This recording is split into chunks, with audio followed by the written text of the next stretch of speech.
You're listening to another episode of the Just Go Bike podcast. That's AKA Murph. And that's AP. And this is the podcast where we talk about cycling just for the fun of it, with tales from all over the nation. Come for the bikes, stay for the fun, and leave with a smile. Hello, Kathy Murphy. Well, hello, Andrea Parrott. How is it going over there in Cedar Rapids, Iowa? It is going great. It is, we could almost say we're in mid-March. We're in early March, right? Yep. Mm-hmm. And I have this chart on my refrigerator, and I color in each day that I go biking. And I have one color for indoor miles and one color for outdoor miles. And it's pretty fun that I'm starting to see more outdoor days than indoor days. How about you? I love it.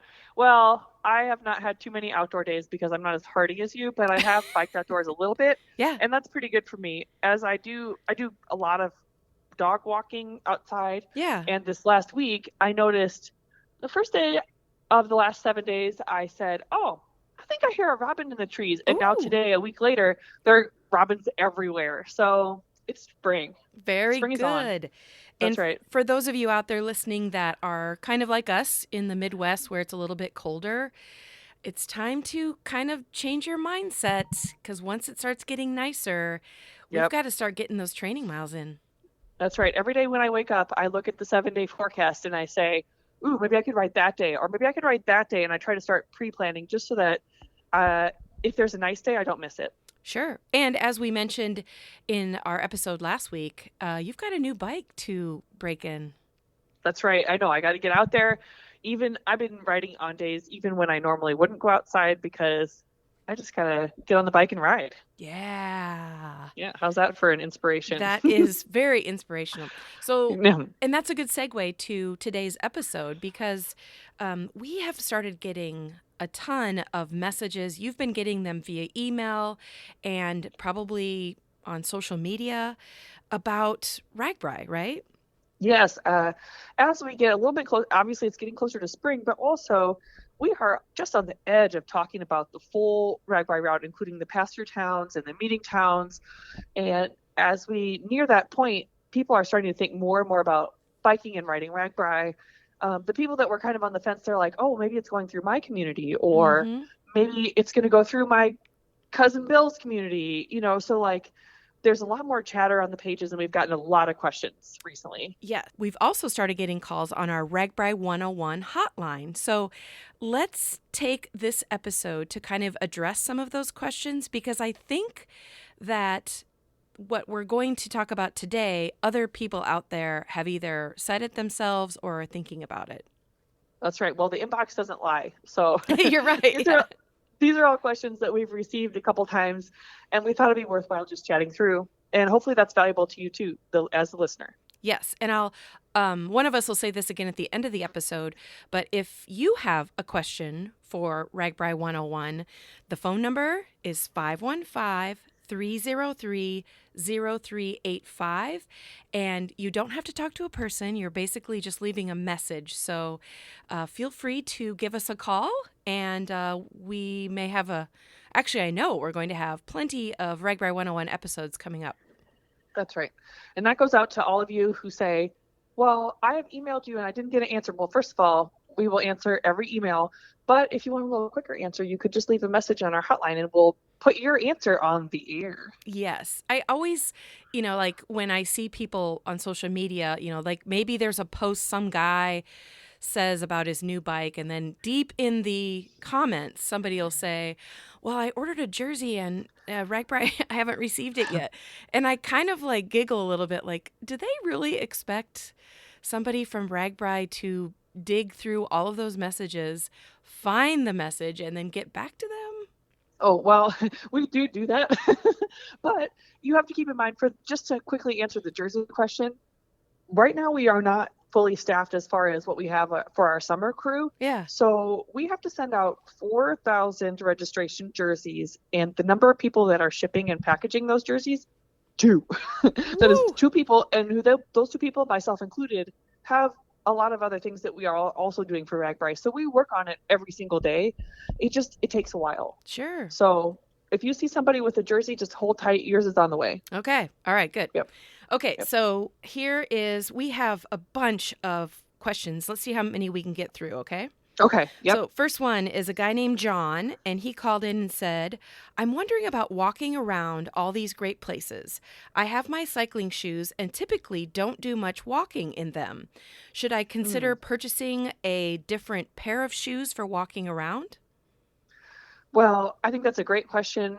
And I think it's an interesting question in that, to me, there's two different kinds of bike shoes. There's the kind you can walk around in and the kind Yeah. that you can't. Yeah. And as you and I know very well, the most popular type of shoe on RAGBRAI is a biking sandal. And that's a regular sandal that you can actually use to clip into your bike. You'll install the cleats on it so that you can clip into your bike while you're biking. And oh, go ahead. And that's kind of the best of both worlds, where you can both walk and bike with these sandals. Yeah, I was going to say the cleat part is embedded in the sandal. So when you're walking on pavement, you still make that little, metal clanking sound, but at least the cleat is inside the shoe. So you're not, I don't know how to explain it. Like the cleat's not sticking out of the shoe. That's right. Your foot is in a more natural position. Yeah. For walking. Yeah. And so this year, in commemoration of the 50th RAGBRAI and Shimano have teamed up and made a RAGBRAI specific cycling sandal where it says RAGBRAI on the sandal and has a little state of Iowa. They look pretty cool. Yes. And Shimano is very well known for their sandals that are bike specific. I don't even want to tell you how many pair I have because, when I replace them, I can't get rid of the originals. Like there's so much sentimental value, I guess. I don't know, but I have. Well, that makes me feel better about my drawer full of bike shoes from over the years. Yeah. And they're mostly sandals. Yeah. So, and if by chance, if you don't like biking sandals, like maybe you have some weird feeling that your toes are going to, get chopped off in your wheel or something, it doesn't happen. But even wearing, instead of like racing cycling shoes, even wearing like mountain bike type shoes, they still have clips on the bottom if you're wearing clipless pedals, but also they're a lot more comfortable to walk around in.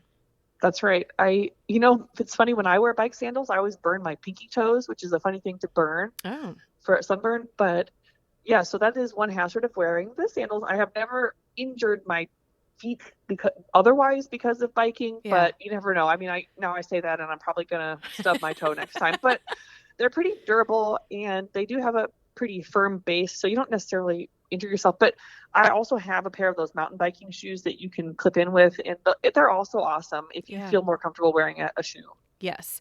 And I will say there are people, like maybe your comfort level is the really high tech shoes that, are really hard to walk in.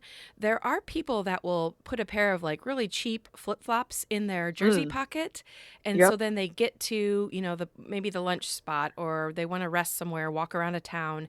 You can just, swap out your shoes, walk around in your flip-flops, and then change back when you get back on the bike. Yep. So there's a whole bunch of different options, just depending on what kind of shoe fits your style, both like fashion-wise and walking around-wise.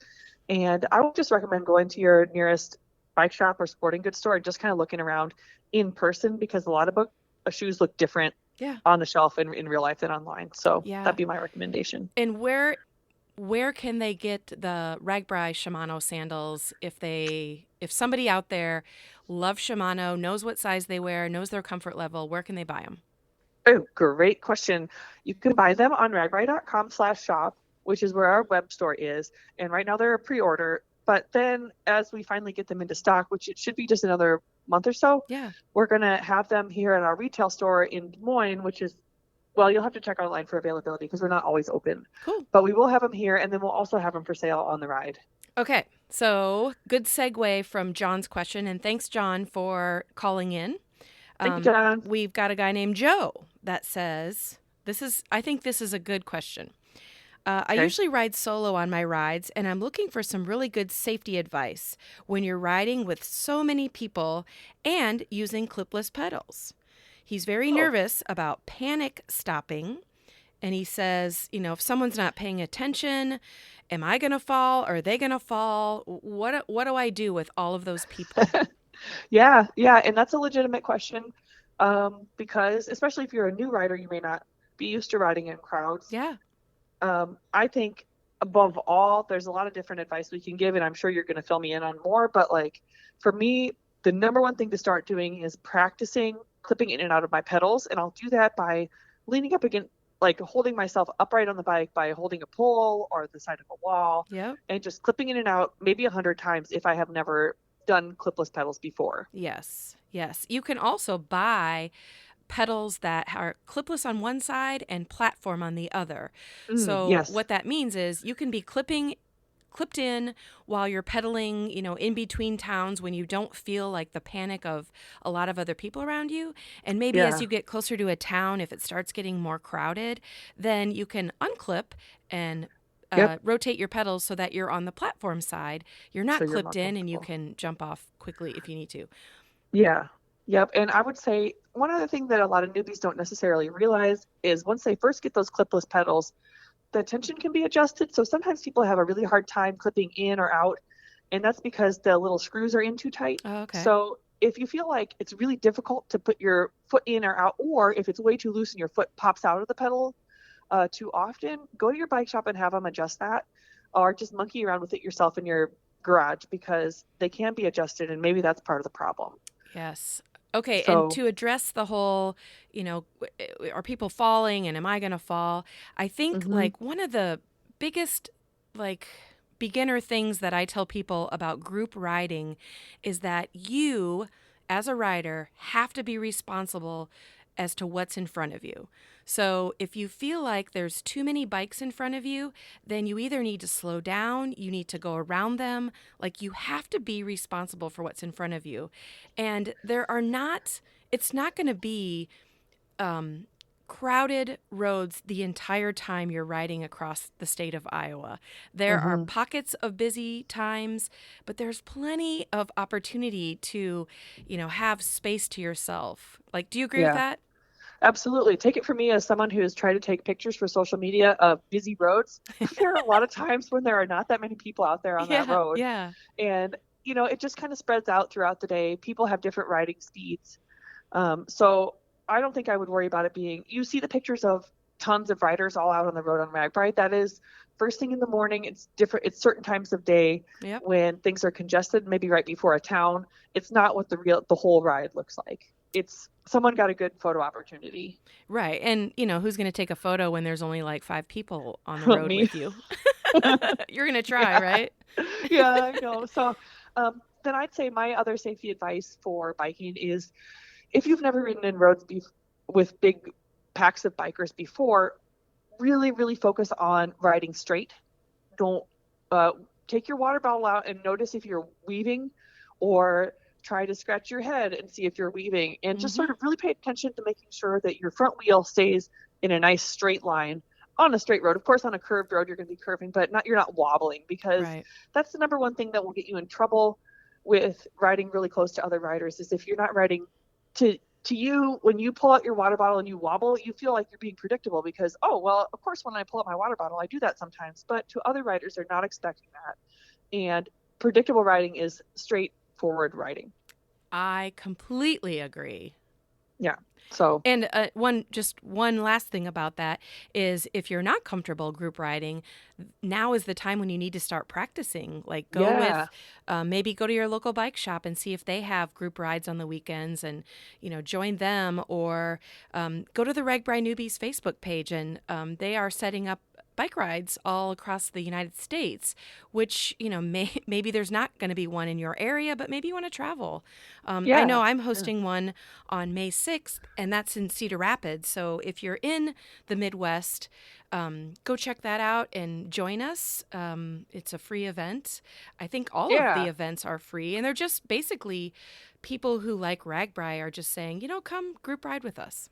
Yep. So that's a great opportunity. Group rides from bike shops or bike clubs in the area are a great opportunity, or just pick up bike trail that that's really busy and get out there. So, Yeah. yep, you're Okay. right. Now's the time to practice. Yes. Okay. Next up is Juliet. Oh, and thank you, Joe, for calling in. That was an awesome question. Thank you, Joe. Yeah. All right, Juliet. How do you find your team or fellow riders if you get separated? Dun, dun, Mm. dun. Good question. Okay, so Juliet is out there biking and she is separated. Here's the number one thing that you have to remember about RAGBRAI. You can't count on your cell phone working at any given time. Yes. You think about it, on any given day, drive through or bike through one of these rural communities, your phone will probably work because everyone has cell phones nowadays, of course. But they're used to having, I don't know, a couple thousand people on their cell network at any given time. Mm-hmm. Well, we're multiplying that by 10, the number of people trying to use their cell phones in this community. So they get overloaded very quickly. So don't count on your cell phone. And one thing that people ask RAGBRAI a lot is, well, can't you just bring in a cell booster and like boost the signal? Well, that sounds really good in theory, and like in a movie that would probably work. But we have gotten boosters that are supposed to add another capability of like 5,000 people to the cell network. They don't. It's a drop in the bucket. They do not make a difference, and we have tried that before. Yeah, I would say for the most part, it's kind of fun to be on RAGBRAI and to be disconnected. You know what I mean? Like to not have that feeling of I need to check my email. I need to know. I mean, there's plenty of reasons why you do want to have your phone with you, but it's kind of nice to like, oh, let's go back to 1980 when we ride across the state and we don't have access to phones. But we got to get back to Juliet's question. So what do you actually do? Well, there's a couple of different tactics, and I'll just say one of the things I do, and maybe you can give an example of what you would do. But for me, my family and I would always have a preset meeting location, whether it be we will always meet at the Mr. Pork Chop bus, or we'll always meet at, if we see a Girl Scout selling cookies, we'll always stop there. But we'll have along the way preset stops that we would always make where we would meet as a group. Yeah, almost every town, and you can Google this before RAGBRAI, almost every town has like a post office or a movie theater or maybe like a central park. So if I don't know. And a great example would be I'm riding with my friends and somebody says, hey, I'm going to stop here and fill up my water bottle. I'll meet you guys, a few miles up the road. So at that point you can say, all right, next farmhouse, let's just pull over. We'll wait for you. But maybe that's not going to work because maybe there is no farmhouse and maybe it's like 95 degrees. And you don't want to stand out in the sun.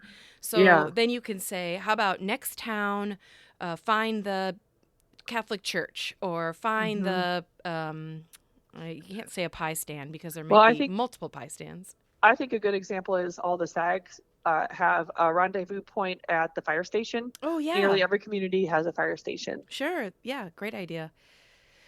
Yeah, so that's one way to do it. So plan ahead as far as that goes. So if Juliet's pedaling with her husband and her husband says, hey, I'm going to stop here and do something, then Juliet says, I'm going to keep pedaling. You have to, at that very moment, say, but let's meet here. Yes. So then you can, hopefully reconnect. Yeah. And then on the other side of the journey, when you arrive in the town, I would always have, back in the day when I didn't have a phone, I would have it on a little piece of paper in a Ziploc bag. But you could also put it in your phone in a document that doesn't require the internet to access. And I like to have written down the address of where I'm going to be camping that night or the name of the location, like, say, the Des Moines Middle School, as an example. So yeah. And the nice thing about rolling into the community, the overnight community, there's typically volunteers waiting, they cheer you on, or just people lining the street to, make you feel important and like it's a parade.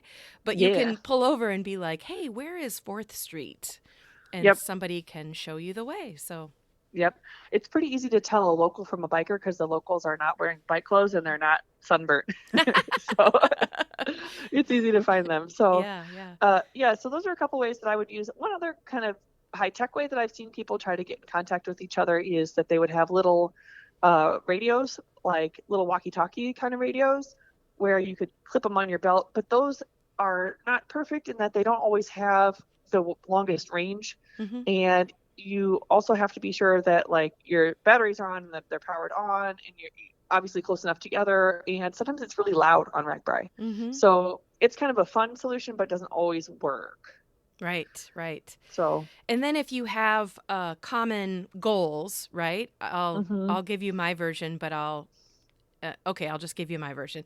So when okay. I used to ride with a team, right? We are all very social beings. We usually get to a town and then have a beer. So it hmm was always the unwritten rule. Actually, it might have been written somewhere in our 3-ring binder on the bus, but it would say, you get into a town, you find the first bar on the right. And if there's no bar on Yep. the right, then you find the first bar on the left. So Yep. the very first one you see, you stop and then you wait for the rest of the team. And Yeah. it worked, I would say, 90% of the time. And even Yeah. if the town has 10 bars, at least your team could say, stop at the last bar before we leave town. So Sure. Yeah. that's just one example. So if you're obsessed with pie, then you could Yeah. say, find the very first pie stop on the left Yeah. and then meet Yeah. there. And I think it is pretty reasonable to expect to get separated from people at certain times during the ride. Yeah. Everyone has different riding speeds. There are other people out there where, you may pass somebody going up a hill and then all of a sudden you look back and your friend or family member isn't right behind you anymore. Or like you said, maybe somebody needs to stop and go to the bathroom or get a drink of water and not everybody's ready to wait. Well, you might as well just keep going along. So Yeah. you do kind of have to just be flexible and open-minded and maybe have a couple different tactics of finding each other later in the day. Yep. And make new friends while And make new you're friends. separated from your family or friends. Fantastic opportunity for that. So, Okay. yeah. Good.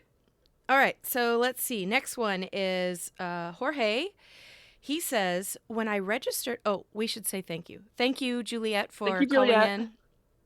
Okay, next up is Jorge, and he says, this is an interesting one. So, Andrea, you're going to have to answer this one.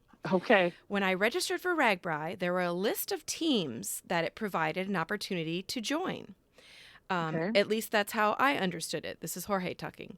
He said, Okay. but it didn't say anything about the teams. There was no information about each team. So my question is really twofold. I want to join a team, but I need information. I need to know where to find information about individual teams. Okay. So this is a kind of a complicated answer to this question if you're not familiar with RAGBRAI. But so first of all, the list of teams that you see on registration is not a list of options. It is just for people that already have a team and they want to join the team that they're already affiliated with. Okay. So it's not really a menu. So what you're saying is when you register for RAGBRAI, you can register the whole team together? Is that what that means? Mm-hmm. You can register. No, you register as an individual, but you would be joining a club or team that is expecting you to register. And Okay. many of these have passwords that you would need to provide, or the team captain will be looking through the register and will be, if they see you on the team and you're not really supposed to be there, be like, oh, well.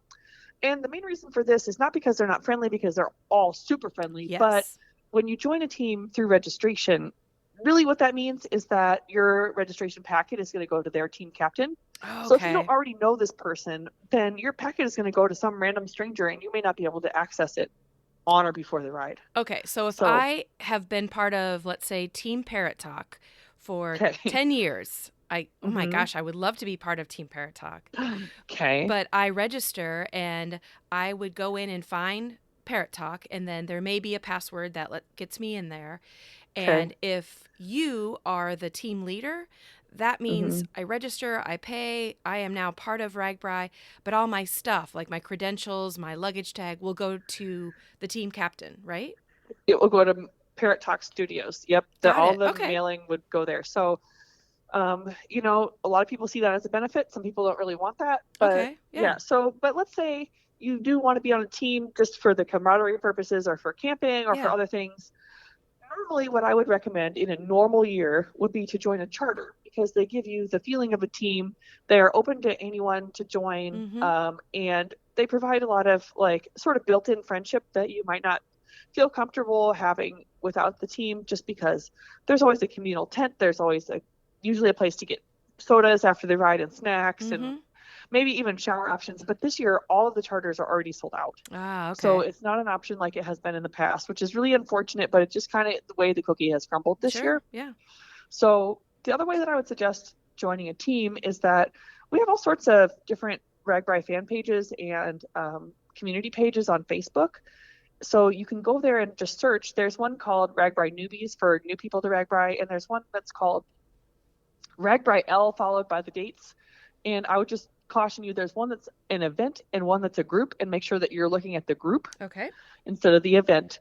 But so go in there and just say, hey, I'm looking for a team, and just sort of describe, I'm AP, I'm, adult woman who would be riding by herself, and I'm new to biking, just something like that. And I'm from the Des Moines area. Mm-hmm. And you'll have all sorts of different people coming in and saying, hey, maybe you want to join our team, or hey, we were looking to connect with someone too, and you can form a team that way. But you would be joining a team of strangers, but at least on Facebook you can kind of creep on their profile and see, Right.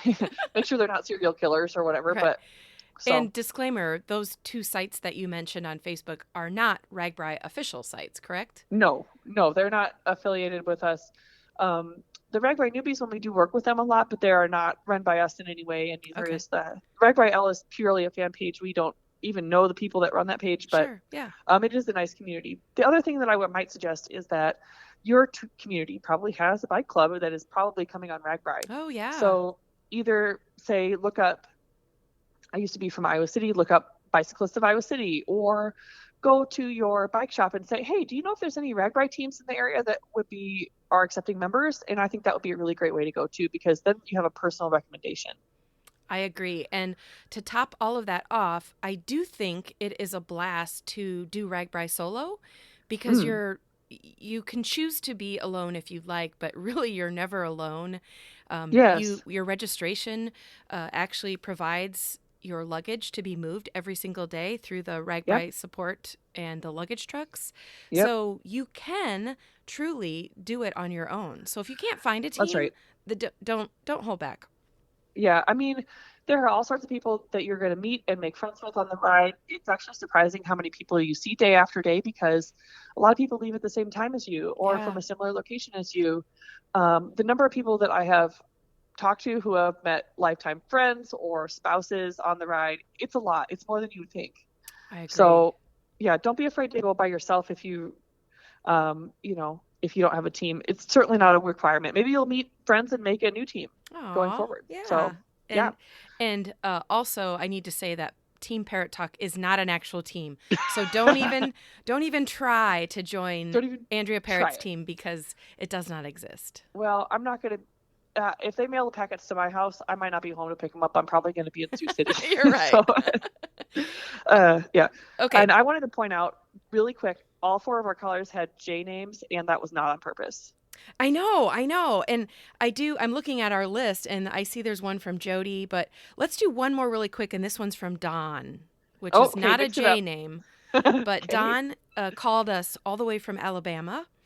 Okay. And I feel like this is a pretty good question, because I know the answer, but I'll see what you think. Okay. So Don says, what to do when it rains all day and your apparel and bike are wet? Well, Don, I think that you probably won't melt if you get wet. That's what I somebody said that to me a couple years ago when I was, maybe mildly complaining about being in the rain. And they said to me, now, seriously, are you waterproof? And I'm like, oh, I am waterproof. Why am I complaining? Yeah. I like to say to myself, and I know this is kind of extreme, but I like to say, is this going to kill me or not? Is it riding in this temperature? Is it actually going to hurt me, or is it just uncomfortable? And somehow mentally it helps me to think, oh, no, I'm actually going to be okay. Yeah. It's fine. But if you want to be practical and talk about little tips and tricks that I do to keep my bike and myself a little bit more comfortable on rainy days on RAGBRAI. First of all, when you pack for RAGBRAI, make sure that you bring a jacket, so that if you get up on the day and it looks like it's going to rain, or you look at your phone and it's working and it says that it might rain, be sure to bring that jacket along with you. Yes. Either in your bike bag, or I have seen them sort of twisted up to be a long garment and then tied around a handlebars or a seat post. Mm-hmm. Whatever you got to do around your waist, or whatever you got to do to bring that jacket with you. And if you don't, or if you forget, my favorite backup is a trash bag. Yes.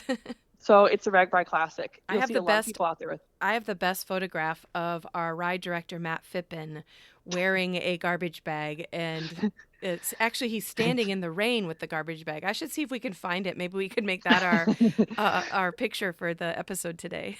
Yeah, well, because, sometimes it does surprise you. The rain surprises you. And for that, I don't always pack a trash bag because you can usually find them Mm-hmm. along the route, but I Mm-hmm. will pack like a shoelace so that when I'm wearing the trash bag, it's not just billowing around me and flapping, and I can Oh, kind of lash it down a little bit. So yeah. that's something really small that could fit in almost any bike bag, that I will bring with me. And sometimes I will pack the trash bag. The other thing that I will pack, because I don't have the intricate bag system that Murph has, is that I will pack a Ziploc bag to make sure that I can put my phone and my money in it Yes, at any yes. given time. Yes, Yeah. that is, even if it's in your jersey pocket, to be able Mm-hmm. to, have your phone not get wet is pretty important. Yeah. As far as your bike goes, like, bikes are meant to be able to be in all elements, whether it's Yes. snow, rain, mud, all that good stuff. So your bike being wet for a couple days is not going to be that big of a deal. Right. The only thing I would recommend is, like, let's say it stops raining. One of the things that you should probably do is try and get a lot of the grit off of your bike. Yeah. If you can find a hose somewhere, do that. If you can't, just using your water bottle to kind of get the, Yeah. sand or grit out of your chain. And if you have the opportunity to put some sort of lubricant on the chain, that will prevent Yep. it from rusting. But even, let's just say, worst case scenario, it rains all night and then your bike is wet. Mm-hmm. The chain might get a little bit rusty, but it's not going to be a reason for you not to pedal the next day. That's right. It'll still function. And I will say, I guess it's not necessarily rain, but dew is a big factor on RAGBRAI. And I will use that trash bag that I pack as an emergency raincoat, and I will put it over my seat sometimes at Oh, yeah. night. Yep. And then I start the day with a nice dry seat instead of a dewy seat. So, Yes. Yes. it's the little comforts in life. Yes. And now a little bit of prepping you can do is to make sure you have your clean clothing in Ziploc bags or some sort of bag that is waterproof or water resistant, because if you've been in the rain all day, you do not want to put your tent up and then realize that all of your other clothing is wet as well. So Oh, that's absolutely. just, I know we've talked about it many times, but there is a How to Pack for RAGBRAI video Yeah. on YouTube that kind of details a lot of that information. Yep. Featuring Kathy Murphy. Featuring me. Yeah. Yes. So it's a fantastic video. It's super helpful, because it includes all the stuff like this where you might not think of it ahead of time if you aren't, or if you might overthink it and you might pack too much. So it's really helpful. Yeah. Good. So I could say in a nutshell to Don, if it rains all day, you still are going to be biking in it, or you're going to be on the sag wagon all day long. So, like, for the most part, Iowa, July is usually nice and warm. So even if it's raining, it's not that big of a deal. Yep. But regardless, you've somehow got to get your body all the way across the state. Yep. So you just got to sort of maybe plan for the stuff you don't want to happen. And if it doesn't happen, great. And if it does, then you'll be ready. So Embrace, right? embrace it. Yep. Yeah. Exactly. Okay, So, well, let's wrap it up. We have a ton more questions coming in. So I think, like, let's give the phone number again for RAGBRAI 101. And I truly think if these questions keep coming in, we should maybe start our RAGBRAI 101 series, like maybe April 1st, around that area. And, we'll start doing an episode a week or something like that. So if you have questions or even comments about what we've talked about today, either call us or email us, right? yeah, that sounds fantastic. And I'm going to give you the phone number. Okay. It is 515-303-0385. All right. Well, that's a wrap. Thanks, guys, for listening to the podcast, and we'll see you next week. Get biking.